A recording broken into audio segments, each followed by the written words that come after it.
What is up, guys? Joe here. Still trying to find an opening that doesn't make me sound stupid, but that wasn't it. Anyways, here's what we're doing today. This is a PS2 that I've had for a while. It was a Silver Slim. I've showed it to you before. I had painted the top black. Believe it or not, I used spray-on tint and then sanded it down. I just did that because I was bored one day. And then I also have an original PS2 DualShock 2 controller. What we're going to do is we are going to strip this down completely and the controller and paint it and make it a customized PS2. Now I am doing this to show you the process of tearing one apart and then modifying it, and 2 because I have about 12 of these, and if I make them all look pretty I can probably sell them and make them a little bit of money. Make them? Me make them money. Me make them buy them beer. That was racist. I apologize.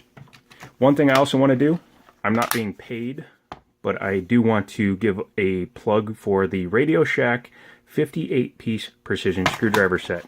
If you don't have one of these, go get it. They're about 20 bucks. I mentioned it before, but I'm seriously in love with this thing. It's hard to see because there's a lot of light, but this thing has every single bit that you could ever want. You have male Torx, female Torx, Y bits, security bits, the pieces for taking the backs off of Nintendo games and the systems, and basically everything you'd need, including a couple of extensions that you normally wouldn't even think about. This is a curved extension, a flexible extension for getting around weird angles, as well as a precision style screwdriver with a smaller tip for getting in smaller holes. And of course the bits themselves are longer than standard bits in order to give you more reach. So yeah, pick one of these up if you don't have one. 20 bucks will save you thousands like it did me when I went to buy those games and they were fake. So let's start by tearing this bad boy apart, and I'm doing this one-handed, so I will stop quite a few times and set you down. Underneath these tabs are the screws that hold the whole system together. You will have to unfortunately damage the warranty sticker to get this off, but that's okay because the custom paint job is going to destroy that anyways. I might use a heat gun to remove this sticker, but I might just take it off and who cares. So I haven't decided yet, we'll see. Because it's in pretty bad shape, it would really look odd on the system, but I may save it anyway. We'll see. I'll start tearing it apart and I'll show you bits and pieces as I do it. Alright, so you've taken off all the screws. Now there are 2 that are underneath rubber feet, those, and then there's 2 fake ones. I took those off anyways because if we're going to paint in there, I want the paint to get in there. So after you do that, you will have to maneuver it a little bit to get the system to come apart. And if you hang on a second, I'll do that. Okay, so now you have 2 parts. The top assembly and the bottom assembly. Go ahead and move that aside for now. We're going to focus on the top, because obviously you have a few more parts you still have to deal with. You have to deal with the memory card doors and the sliders as well as the top. Now in here, this whole piece just slides over. So as you can see, there's 2 cutouts here, one here, one here. When you slide this whole piece over, it will allow you to pop that off. So you got to take that off in order to take off that button, and well, actually that button should just pop out, and the emblem. And back here you have a screw that holds down this whole assembly, as well as 2 screws here which hold the lid on. Alright, so I disconnected all the screws and components from the bottom half. I did remove the fan for the cooling, as well as the button for the power. Now once you do that, you can take these ZIF sockets. Supposedly that's supposed to mean 0 insertion force, but they actually take some force, and separate them, or you can just lift everything out together. Be careful if you do that. I'm a professional idiot, so I'm allowed to do that. As you can see, the bottom is much more basic. Also take this time to clean any of your components. As you can see, there's a very light layer of dusting on here. It's not too bad. I actually blew this out once, and apparently it wasn't that bad then either. So go ahead. Now that you've done that, you're going to want to start sanding stuff down. As you can see, there's nothing to remove off here. However, there is the light plate for the IR sensor, which will need to come out. Other than that, you are just about ready to start sanding, and we'll get to that next. Here's a tip for you. Because I'm doing most of the sanding indoors, I'm using a cardboard box. The reason being is that I will tape up the edges there, except for one side, and then I will have a nice containment area for the sanding. I would suggest that you wear a mask and probably do this in a more ventilated area.